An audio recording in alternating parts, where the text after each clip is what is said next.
99% gadis di sekolah ini tidak memakai bra. Mereka tidak perlu belajar di sini. Setiap hari, selain makan, tidur, dan memencet jerawat, tugas satu-satunya adalah antri untuk mencuci muka. Mereka harus menggunakan satu kaleng Vaseline setiap hari. Harus menggosok wajah selama 45 menit di bawah kamera. Baru boleh pulang setelah lampu hijau menyala di kepala. Tiba-tiba sabun cuci muka Xiao Mei jatuh ke lantai. Karena kekurangan penglihatan. Meskipun meraba-raba, tidak menemukan. Xiao An dengan baik hati segera berlari membantu. Namun ini juga membuatnya terlambat mencuci muka. Saat dia bergegas kembali, lampu merah di kepala sudah menyala. Teman sekelas ketakutan dan segera menghadap ke dinding. Bahkan Xiao Mei juga kembali ke barisan. Segera petugas keamanan sekolah datang. Xiao An menangis memohon Xiao Mei untuk menjelaskannya. Namun gadis itu sudah terkejut sampai pipis di celananya. Tidak berani membela teman. Xiao An dibawa pergi oleh petugas keamanan. Sejak itu, mereka tidak pernah bertemu lagi. Setelah alarm dimatikan kembali, para gadis mulai mencuci muka dengan patuh. Xiao An dibawa ke ruangan tertutup. Mereka dianggap sebagai gadis yang kotor. Hanya bisa dicuci otak oleh guru setiap hari. Satu-satunya tujuan adalah membuat mereka patuh. Tiba-tiba para gadis sudah berusia 16 tahun. Hari itu guru mengumumkan berita baik. Mereka bisa pindah ke asrama sebelumnya. Menunggu kelulusan yang akan segera tiba. Yaitu memiliki kesempatan diadopsi oleh orang kaya. Setelah bertahun-tahun berlalu, Xiao An bertemu Xiao Mei lagi. Namun ekspresinya sangat dingin. Berperilaku seperti orang asing. Dia masih merasa penuh dendam terhadap masa lalu. Mulai dari usia 16 tahun para gadis, mereka harus minum vitamin setiap hari. Pihak sekolah mengatakan itu untuk meningkatkan gizi. Namun sebenarnya ada rahasia yang tidak diketahui orang. Hari itu guru membawa gaun transparan dan memberitahu mereka bahwa itu adalah simbol kelulusan. Setiap pakaian memiliki nama gadis yang tercetak. Xiao An melihat pakaian yang menjadi miliknya. Merasa dirinya juga menjadi lebih bersih. Kecuali Xiao Mei. Wajah setiap orang dipenuhi senyuman. Malam itu para gadis tidur dengan rapi mengenakan gaun. Namun keesokan harinya Xiao Mei menemui Xiao An. Dia memberikan peringatan dengan sangat serius. Jangan makan vitamin sebelum tidur malam. Xiao An penuh dengan kebingungan. Namun ketika Xiao Mei hendak melanjutkan, seorang gadis lain masuk. Langsung bawa Xiao An pergi. Sudah waktunya minum obat. Para gadis tetap minum obat di bawah pengawasan. Xiao An penuh dengan keraguan di wajahnya. Tapi dia masih mengambil mangkuk obat. Dimasukkan ke dalam mulut di depan kamera. Kemudian dia pergi ke toilet. Rahasia muntah. Xiao An tidak tahu konsekuensi dari tindakannya. Dia merasa cemas tanpa alasan. Namun saat malam tiba, ketika semua orang sudah tidur, Xiao An menemukan sesuatu yang aneh. Dia ingin mengucapkan selamat malam pada teman sebelahnya. Namun temannya tidak merespons. Asrama menjadi sunyi seperti hantu. Saat itu, Xiao Mei datang. Memberitahunya bahwa vitamin sebenarnya adalah obat tidur. Sebenarnya itu adalah obat tidur. Dan memberitahunya jika ada yang masuk, harus pura-pura tidur. Xiao An ingin bertanya padanya. Namun tiba-tiba terdengar langkah di luar pintu. Xiao Mei ketakutan kembali ke tempat tidur. Xiao An juga pura-pura tidur dengan gelisah. Tak lama kemudian guru datang dengan dua petugas keamanan. Mereka mengangkat Xiao An yang berpura-pura tidur. Mereka dibawa pergi bersama seorang gadis lain. Mereka dibawa ke sebuah ruangan yang mewah. Penjaga keamanan mengatur posisi mereka dengan indah. Kemudian keluar dari ruangan. Xiao An membuka matanya lagi. Dia mencoba membangunkan gadis di sebelahnya. Namun pintu kamar tiba-tiba terbuka. Kemudian sepasang orang tua masuk. Guru memperkenalkan ciri-ciri gadis kepada mereka. Pria itu sangat puas mendengarnya. Mereka terkesan dengan kecantikan Xiao An. Sementara istrinya melihat kerutan di wajahnya sendiri. Ia merasa cemburu di dalam hatinya. Ternyata sekolah ini sebenarnya untuk orang kaya. Mereka merawat gadis-gadis dengan baik. Tujuannya adalah untuk memberikan layanan penggantian kepada orang kaya. Akhirnya kedua orang tua memilih gadis lain. Xiao An dibawa kembali ke ruangan oleh penjaga keamanan. Kemudian dibawa dorongan guru. Mereka membawa pergi seorang gadis lagi. Kali ini keduanya akhirnya menyadari, pemikiran yang diajarkan sekolah selama bertahun-tahun adalah palsu. Dunia luar juga tidak hancur.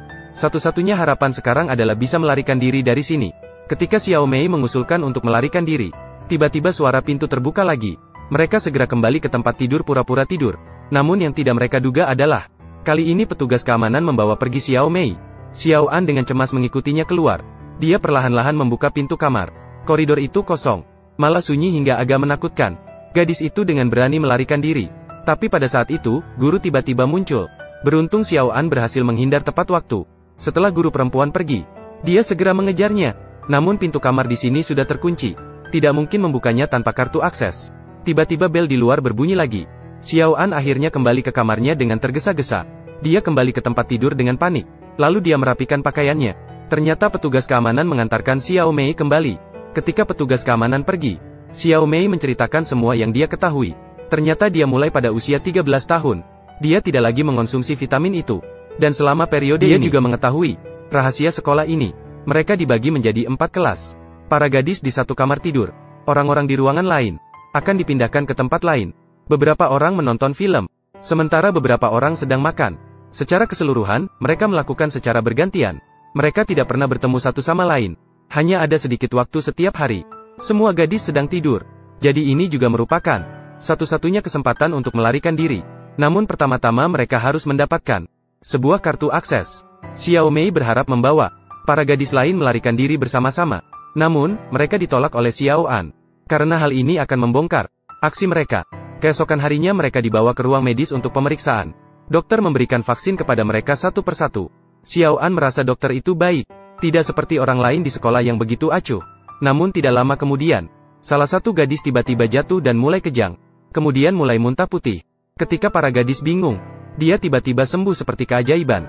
Namun, luka parah muncul di lengannya. Bukan hanya dia seorang. Semua orang tiba-tiba tumbuh benjolan di tubuh mereka. Karena itu, Xiao An kembali menemui dokter. Lambat laun, keduanya menjadi sangat akrab. Dibandingkan dengan penjaga, dia pikir lebih mudah mendapatkan akses dari dokter. Namun tanpa disengaja membuat dokter curiga padanya. Karena itu, dokter mengeluarkan jarum suntik lagi. Memberikan Xiao An suntikan vitamin. Dalam sekejap matanya menjadi kabur.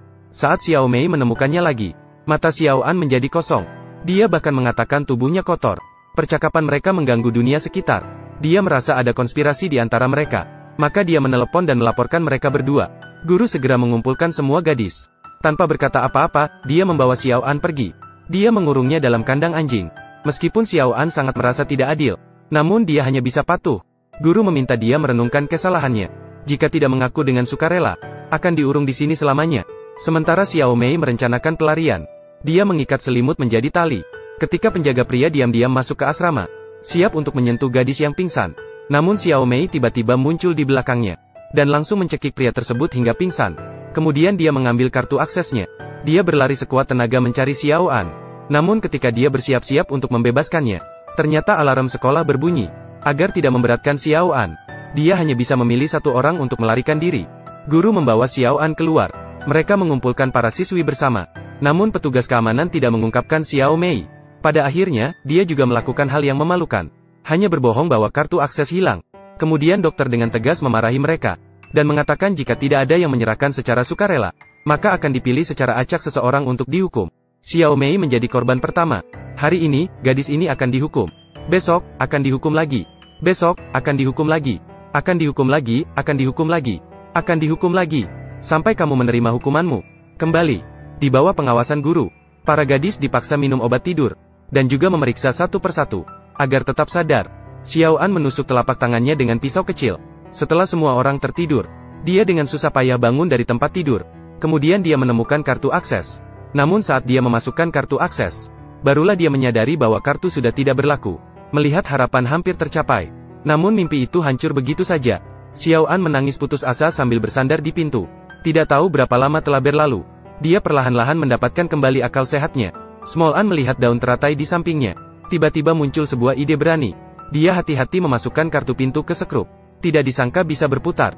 Pintu kamar juga berhasil dia bongkar. Xiao An menggoyangkan tubuhnya, berjalan terhuyung-huyung di lorong. Tidak disangka masuk ke kamar guru. Dia mengeluarkan obat tidur dan mendekati gadis itu. Tidak disangka malah langsung pingsan. Dia mengambil jarum suntik yang jatuh. Sekali tusuk masuk ke tubuh guru. Small An menemukan kartu akses. Dengan cepat dia sampai di pintu terakhir. Ini pertama kalinya dia melihat bulan. Namun saat dihadapkan dengan kebebasan yang mudah didapat, namun Xiao An ragu-ragu. Dia berlari ke bawah lagi. Ditemukan ruang bawah tanah dengan cepat. Di dalamnya terdapat kandang besi yang padat. Sementara Xiao Mei dikurung di sel terdalam. Dia membuka pintu dengan kartu akses. Berhasil menyelamatkannya. Saat keduanya bersiap-siap melarikan diri, namun menemukan ruang tersembunyi di sebelah. Di dalamnya terdapat 3 mayat. Lihatlah nama-nama yang familiar. Mereka perlahan membuka kantong. Namun keduanya langsung berteriak. Ternyata gadis-gadis yang dibawa pergi sudah dikuliti menjadi mayat yang tidak jelas. Layar di ruangan kemudian menyala. Ternyata ini bukan sekolah, melainkan tempat penukaran untuk keabadian wanita. Semua gadis adalah barang dagangan mereka. Xiao Mei membangunkan semua gadis, mengungkapkan semua kebenaran. Namun mereka sudah dicuci otak, tidak percaya pada ucapan Xiao Mei. Saat-saat genting, Xiao An membawa guru, mengangkat rambutnya. Ketika melihat bekas luka di belakangnya, semua akhirnya percaya.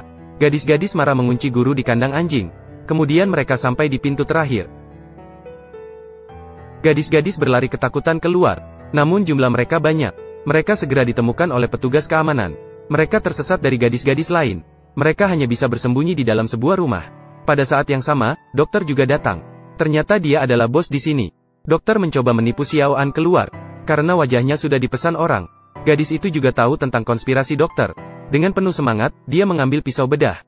Dia malah langsung merusak kulit wajahnya sendiri. Ketika melihat wajah yang tak berharga ini, dokter menyesal. Namun saat dia hendak pergi, dia dihalangi oleh dua petugas keamanan. Ternyata dokter juga hanyalah pion wanita-wanita itu. Tak jelas berapa lama telah berlalu. Pintu besi dibuka paksa. Polisi menerima laporan dari gadis-gadis lain. Berhasil menyelamatkan dua orang terakhir.